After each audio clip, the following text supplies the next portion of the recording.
Hi there, I'm Becky Hammond, founder and strengths maven over at Isogo and isogostrong.com. You already know that relationships are hard at home and in your work, so let's make them easier with your strengths. And welcome to the Isogo TV video and audio podcast, where you get to fuel family connection and work energy by focusing in on your strengths instead of fixating on your weakness. And today, you are joining us for episode 92. And you've hopefully caught the past two episodes, and you already know that this episode is the third in a 4-part series called Leaders Who Give a Damn. And it's all about effective, inspiring leadership. And we're talking about leadership because it's all around us. You've likely experienced the best of the best, those leaders who really give a damn about results, about you. And then sadly, you've also probably brushed up against those who just don't know or care about the power of their position and responsibility and their opportunity to really make a difference. Because leadership is all about the people. And as a follower, you can feel that. But as a leader, sometimes we just get so caught up in the day-to-day that we miss the people aspect. So over this podcast series, I partnered with Murray Guest, who is a world-renowned expert, not only in the strengths perspective, but also on culture and the impact that leadership has on creating thriving organizations. He's a leadership guru, and we are excited to partner on this podcast series and a few fun other programs ahead as we talk about some of the aspects about leadership that are perhaps the least talked about, but have the most opportunity to impact your role as a leader. So whether you're in that role now or it's you in the future, this series is for you. And today, on this episode, we get into a real challenge for leaders. The idea about doing less of what doesn't matter and more of what does matter. And it starts to dialogue about this plague of busyness that we as leaders live in and day out. And in the episode, I challenged Murray a few times because my natural tendency is to be a busy leader, not necessarily stopping to be sure I'm working on the right things. Yeah, I know. I'm living it too. That is absolutely for sure. So you'll get to be in on his reaction and then his wise response as we unwrap the idea of being a leader who does less. So let's dive into this conversation about leaders who give a damn. All right. Hello there, Murray Guest. Welcome back to this conversation that we're having about leadership. Thank you, Becky. Great to be talking to you again. Looking forward to this conversation as well, and talking about different elements of leadership. Yeah, totally. I like to think of it as kind of these like least talked about, but really most impactful moments that we can have and we can create as a leader. And we've already talked about a few of those things over the last couple podcasts. And today we are tackling another one. I like to think of it as our third little secret of leadership. But first, I want to make sure that we start off with a little bit of warm up here. So this here is our Dare to Dialogue card deck, conversation card deck that we can use to have more meaningful and fun conversations, whether at home or around a conference table with your team. So let's just choose randomly. Try not to choose the same one randomly. I want the very top one. This one. This round? Right. Yes, please. It looks good. All right, let's see. Okay. What song or book best represents your current life stage? Oh, I love this question, and It gets people talking. And I think music is just so an important element of my life. So I can think of lots of songs. For some reason, I go straight to "Under Pressure" by Queen and David Bowie, but I don't want to go there. Under Pressure. Yes. Mm-hmm. I actually think I'm going to go, "We Are Family. You got all your sisters and me." Something like that. That one. Family is just so yes, family is so important, and even important as communities and as tribes and people that we connect with. But yeah, that's where I'm at right now. Cool. Love that. I might have to steal it, except for the very first, I have to be honest here. The very first song that comes to my mind is You swing me round, round, baby, right round like a record, baby, round. I don't even know who sings that. I don't know. That's a classic 80s dance song there. Yeah. It makes me just think of Wedding Singer. Oh, yeah, yes, So yes. I don't know. But, sometimes I do feel like, managing all the different elements of work and life, it just like, we're just like one thing to the next, to the next, to the next, to the next. And in the end, I know that I don't thrive unless I kind of have that. So it's not really a negative thing. It's kind of like I'm going around and around, but I'm loving the ride. So Got you. And can I just check in? If you don't have some plates spinning, how do you feel? I feel unmotivated. I actually do less when I have less going on. Like, I feel like I accomplish less. I almost in some ways am less caring and thoughtful about the people and the places around me. I mean, David always jokes, he's like, why do you pick like the most stressful weeks to decide that you're going to go deliver a meal to somebody? It's like, I don't know. It's just like, well, when else am I going to do it? There's never a non-busy week. So for some reason, those things just always occur to me, right? The week before we move across the country, that I just have to do that. So, yeah. Yeah, and I think there's an important element there to leadership that we're going to talk about in this conversation about knowing your people and knowing what motivates them and making sure that they have enough on their plate so that they are spinning those plates and they are loving the work that they're doing, but not too many that they're going to come crashing down. Right. And knowing who requires more plates and more things on them and who requires less and will be more effective with less and more focus. Yeah, definitely. Yeah, I think there's a saying which is if you want something done, give it to a busy person. Yes, I'm pretty sure that's what high responsibility strength from a StrengthsFinder perspective. Yes. Yeah. Well, we're talking about we're digging more into this today. What's this kind of little secret of leadership that can really be so impactful as a leader that it's not really talked about that much, but it really, I think that this topic that we're talking about today about doing less, it almost like kind of gives me like a strange, weird, tickly feeling because I don't really like doing less. But it starts to tackle one of our biggest problems that you and I have both seen, have experienced as leader, but then also now see reflected back to us in the leaders that we work with. One of the biggest problems is busyness. So tell me about the plague of busyness. What is this plague of busyness doing to the leaders around you? So it is a blight on society, I think, at the moment, is a way to put it, that the initial reaction when people are asked, how are you feeling? And it's busy, I'm busy. And there's busyness that people feel. And it's a consistent answer. It's not, be mindful of not saying everyone feels that way, but a lot of people do. Right. And I think it's this sense that there's just so much on at the moment to do, whether that's in a leadership role, as an employee running their own business, an entrepreneur, as a family person, whatever it might be. That's right. Yeah. I've got a lot of those plates spinning at the moment, a lot of records spinning, a lot going on, and just going through life. Actually, the way I think about it, sometimes people feel like that they're in cruise control. They may be behind the wheel, but they're not actually in control. Because the busyness is in control. Yeah, the busyness is in control. And it's that busyness, I think, which I actually think about, is that what life's about? Is that really how we want to be living our life as a we're here talking about leadership, as a leader, as a person, as an employee, where you think human, right? Yeah. Yeah, as a human. And then you get to your retirement age and you go, whew, it's all over now.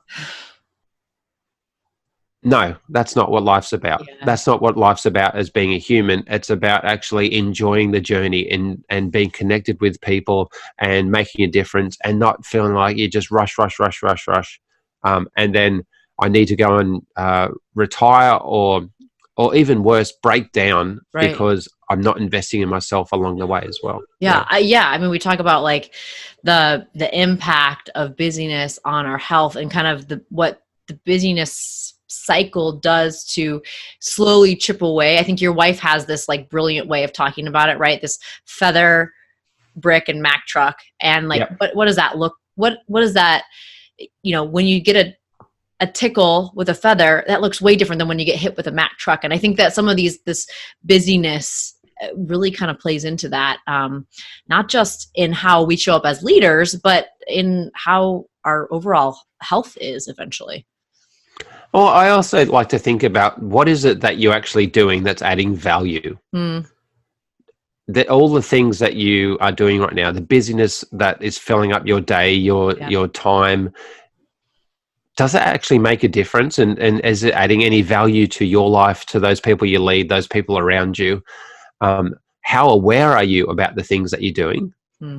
And even, do you have a choice about that busyness? Do you feel like you have a choice about that busyness? Right. Victim Because to it, right? yeah, and as you started the conversation, it's about how can we do more with less. So there's a Peter Drucker quote I just want us to ponder for a moment and even unpack a little bit. And that is, there is nothing so useless as doing efficiently that which should not be done at all. Yeah. Yes. I mean, that speaks to me because I love doing things efficiently. But taking that, stopping the spinning plate for a minute to decide, should we even be working on this, is a kind of, it's a hard practice. It's a hard habit to have. It seems like when the momentum is keeping things spinning. Yeah. And the idea or the mindset that you have to keep that spinning because it's always been spinning, Right, and the person that did the job before you had those plates spinning, right, and you pass those on, and I have to have all this happening right now because that's the way it's always been done and the way I've been told to do it. Yeah. So in your experience, as a leader yourself or as a consultant and coach to leaders, what are people doing about this busyness factor right now? How are they addressing it, or are they? Not enough. Not doing enough. I think, unfortunately, there's too much of I'm just filling my day with stuff, with so much stuff that I think I need to be doing, but it just does not add any real value. So we're not doing enough. That I think that's the first thing that comes to mind. Those that are actually assessing the work of their role as a leader and what adds the most value to my time day in, day out, to my people, to the business, that helps us achieve our business outcomes and do it in a way that we're working effectively as a team. So there are those leaders doing that, but there's not enough of that. Yeah. So when we talk about one of these kind of least talked about moments or mindsets in leadership as kind of doing less as a leader to be more effective as a leader, what type of pushback and red flags do you see or envision that that leaders might have when we start to have this conversation about doing less? Well, I think it's unfortunately a challenge around having the conversation, the courageous conversation to actually determine, is this thing that I'm doing, this element that's filling up my day, is it really needed? And having that conversation with a manager, maybe an internal customer, with another customer, external to whatever business that these leaders work in, but really unpacking that and saying, does this add value? Do we really need to do it? Yeah. And then understanding why to do it. So a quick example, in a previous role that I had, we had a monthly report that we had to do. Yeah. And that monthly report would take everybody a couple of days to prepare all the information, the numbers, but then a bit of a story around those numbers. And we would submit that. And so this was a group of leaders, 2 days of their time every month. We had inherited this from previous processes, and we actually asked the question, who reads the report? How did you think of asking that question? I think we're all a bit sick of doing the report. You're just like, this is taking up so much time, and who is even looking at this? Well, there was a few factors. One was it takes a lot of time, and who even looks at it. Second thing is we would get questions from other departments saying, "Oh, where you're at with this or this," and we're like, we issued the report last month. Did you not read it? And they're like, oh, I don't have time to read that report. So no one was reading it anyway. So we actually then did some analysis around what value the report provides. How could we provide more value with less information? What is it people really wanted to know? But it actually took the time to stop and actually ask those questions, as opposed to we'll just keep doing it because it's always been happening. So we actually changed that report, got it down to only taking a couple of hours, and making it available online on the company intranet where people could go and access the information whenever they wanted. And it was something digestible that they could look at in a summary format where they were like, well, now I can understand how I could make time to read something like this. It became more valuable even. Yeah, I totally agree. Yes. So I've got a background in lean manufacturing, and in lean manufacturing, you can apply the principles and the approach of lean to anything in regards to not just manufacturing, but it could be a process in an accountancy firm, in a law firm, in a doctor's surgery, a hospital. The list goes on. Yeah. But for lean, it's all about achieving more with less and removing waste. And waste is defined as anything which doesn't add value to the customer or the business. Okay. So waste, is that like the filter that we can use of our busyness? Anything that doesn't add Yeah, that's exactly right. So does this thing add value to my customers or to the business? And who are our customers? Let's just like unpack that a little bit. So as a leadership, as a leader, you could think about your customers are your team that you lead. They're customers of you. You have internal customers within the business who you provide information to and support. You also have your own manager who's a customer in some way. So it's that mindset of who needs this information or my time that is a customer of mine. Yeah. So and from the business perspective, what that's about is there's some things we need to do that are just part of business legislation or business requirements and reporting, and we need to do those. Right.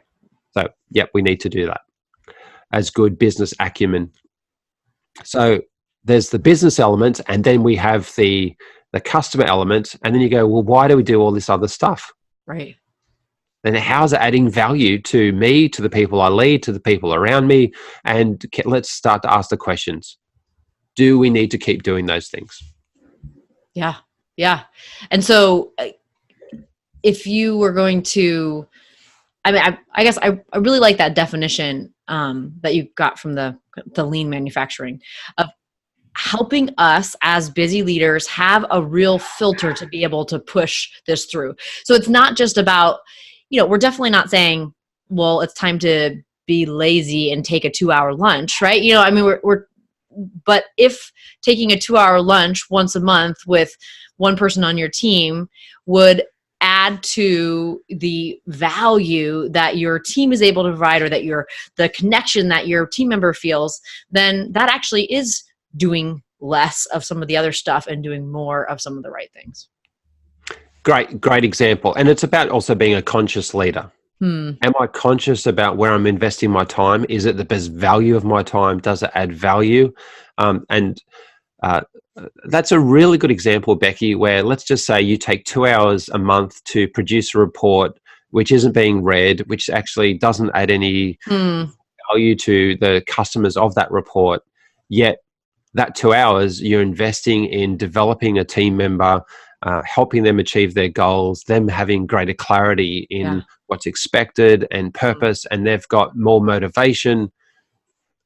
There's a ripple effect. There's a long-term effect of that investment of time.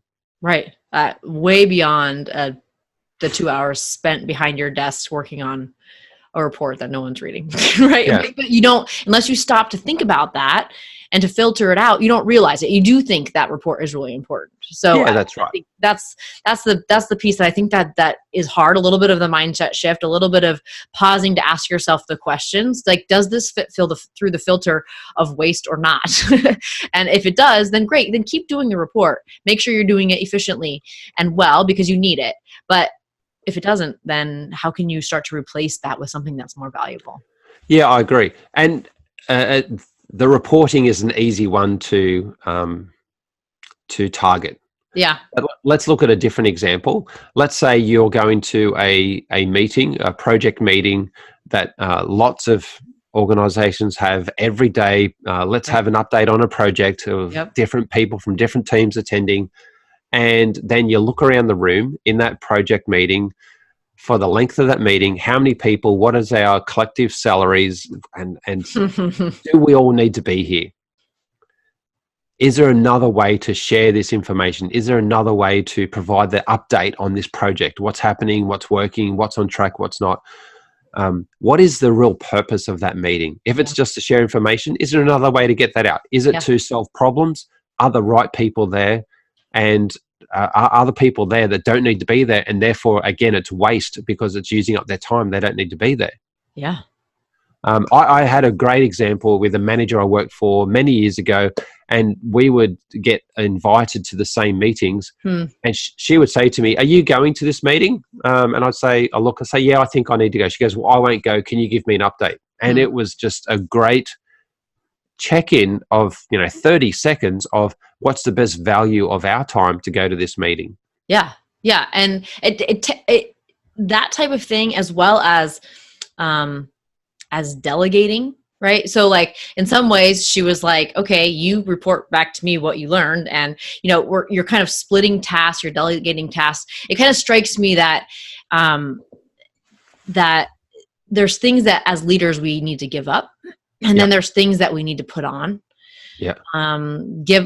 Giving up like control, ego, putting on humility. We're huge believers in vulnerability, courage, confidence.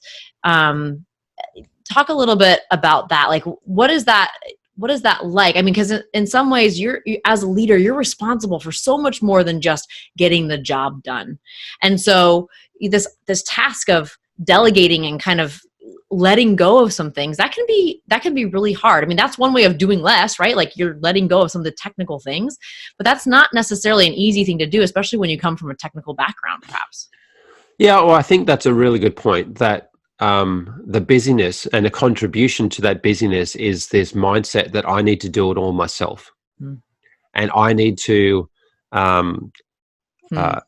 be on top of all of the technical aspects of the work of our team, and maybe not even realizing that's what you're doing. Because you used to, let's say, previously did the work of the team, and now you're leading the team and you have some technical elements of your role, which include parts of the work that the team does as well. Yeah. But is that the best use of your time? And how is that contributing to your busyness, as opposed to in lifting people up and providing opportunities for them to contribute to the team? I'd even be as bold to say that a majority of leaders and teams are working a level lower than they should be. What does that mean? So the leader is doing the work of the team, or the leader's doing the work of the middle manager, and the middle manager's doing the work of the team. And the team's not empowered to do what they're supposed to do. As opposed to, let's turn that around and provide opportunities for growth, for development, for people providing real value and aligning their work with the purpose of the team and the company by actually doing more of the work at that level that we want them to be working at. Yeah. What do you say to leaders who just say, well, I don't know if I can trust my team, or I'm not sure if they're going to come through, or, they might not do it as well as I do it, or it takes more time to train them than I'll just do it real quick. What type of thing would you say to them? Well, the first question when I'm at my best as a coach, my question is, so how much of that are you going to own? Because it's easy to point the finger, at a team member, but it's more powerful and that vulnerability and ownership when a leader says, well, what's my contribution to this, and how can I actually provide more clarity, provide more? And yes, you're right, coaching does take more time, Right. but Training. you get the long training, Mm-hmm. but you get the long-term benefits. Yeah. As opposed to, again, you mentioned letting go of ego, letting go of some things. When you go in and fix the problem, hey, look at me, I'm the hero. I fixed it. Yeah. I fixed it. I went in and fixed it. Do you want to create a team of people that you need to go in and fix things for them all the time? Or do you want to create a team of people that are empowered and you're supporting? Yeah. So it's a long game. Yeah. Right. I mean, I think that's the piece where this whole doing less thing is. It's not about just figuring out ways that you can get by with not doing as much work. It's what does the long game look like when I'm doing less of the wrong things and more of the right things, so that I don't feel as busy, that I'm in control of my schedule, but that I'm also then enabling and empowering and engaging the people that work with me, because they know that I trust them and I care about them and I want them to do great things as well, and not just always be the one that's swooping in as the hero. Yeah, that's right. And I guess the other element to this too is also, where are you providing opportunities for your team to feel like they could be more effective by doing less as well? Yeah. So this isn't one of my favorite words. It's actually one of my least favorite words, but I'm going to use it because I want to quote the person correctly. Okay. So a gentleman I've had the opportunity to work with, Professor Sidney Decker, and he talks about safety differently and he talks about leadership differently, written many books, and he gets people thinking. And one of his favorite statements or questions he puts to leaders to ask their teams and for leaders to ask themselves is, what's the stupidest thing that I have to do? Yep. Or you ask your team, what's the stupidest thing that you have to do? Now, I don't like the word, but I think as a word, it has impact because it gets you thinking, what is that thing that I have to do that's just dumb? Yeah. Like, why am I doing it? And as he says, when you ask your team that question, get ready for the answers because they'll come flooding back. Yeah. Because teams know the stuff that they do, that they feel like, it's the dumbest thing, but we have to do it. Yeah. And they don't want to do it because they know it doesn't add value. It's waste. But we, for whatever reason, in our busyness, we just keep doing it. Yeah. But I really invite leaders to think about how they bring that question and that exploration into a regular process with their team, and then go and do something about it. Wow. Yeah. I love how practical that question is, and how much impact it seems like it could have on the busyness factor, but also just kind of the engagement and excitement factor. Like, wow, you care what I think about all these different elements of my role, and you're willing to have a conversation. It doesn't mean that thing is going to go away necessarily, but we're having a conversation about it. We're engaging in it. And I see that you as a leader care about me in that, and potentially you're going to be getting rid of things that don't need to be done and creating a more efficient, effective, results-oriented environment. It also provides the opportunity to talk about the things that people think are dumb or don't add value, and actually maybe things that need to be done, and now they're going to have that understanding and that alignment around, well, actually, I really need you to do this, and here's the reasons why. Or our business needs us to do this, and here's the reasons why. You might think it's a dumb thing we have to do right now, but there's actually a real good reason why we do that. And here's the reasons why. Now let's talk about that. Yeah.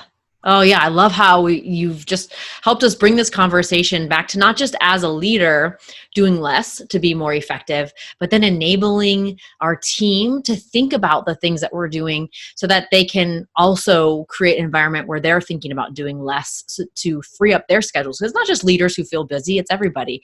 So not only do you get the impact of being more efficient, but also feeling cared about as well. Cool. I actually think something that can be very powerful for people to think about is at the end of today or the next working day that you have, before you head home, actually write down everything that you did. That could be a hard task. Yeah. Well, you might even need to do it and build that list throughout the day. Yeah. Yeah. And then actually you'll be amazed at how much that you actually get done, but also bring light to that list of things. Was this adding value? Was it the best use of my time? Could someone else have been doing it? Yeah. Could I have been providing opportunities for my team to develop by delegating some of these tasks? And is it really something that is one of those dumb things that I don't need to do? Yeah. Is it waste? Yeah, Is there waste in the schedule? And then it also reminds me of our first conversation that we had here on the podcast, which was, are you doing the little things? And so if you get rid of waste, all of a sudden you now have time for some of the little things that really make a difference in your leadership as well. Totally agree. Cool. So if you had to choose one takeaway from our conversation today, what would you reiterate? What would you say?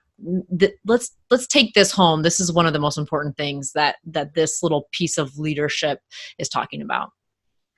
Well, I think the mindset for leaders to embrace that to be an effective leader, it's not always about doing more.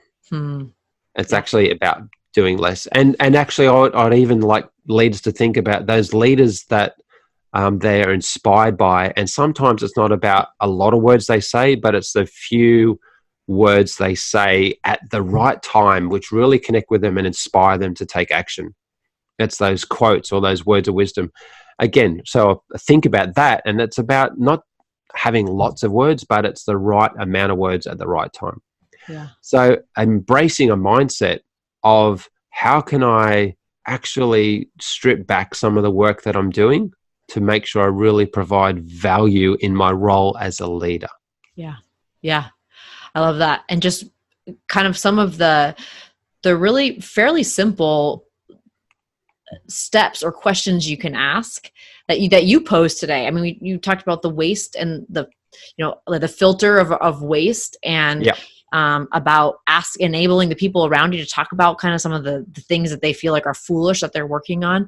Some real practical ways to say it's not just this big overarching concept of, well, okay, I need to do less. I mean, that's not helpful. But what is helpful is some of those real practical, yes, as a leader, I can see how this would not only impact my busyness, but also impact the way that people are willing to show up as part of the team and in the end, feel really appreciated and get the job done in a better, more efficient, and more effective way. Totally agree. Beautiful summary. Thank you, Becky. Oh, you're welcome. All right. Well, I'm looking forward to our last conversation coming up here on the next podcast. And really glad that we had the chance to talk leadership today and about some of those least talked about elements that tend to be most impactful in our leadership. So thanks for chatting in, and we'll see you next time. Thank you, Becky. Thank you so much, everyone. Thank you, leaders. All right. Bye now.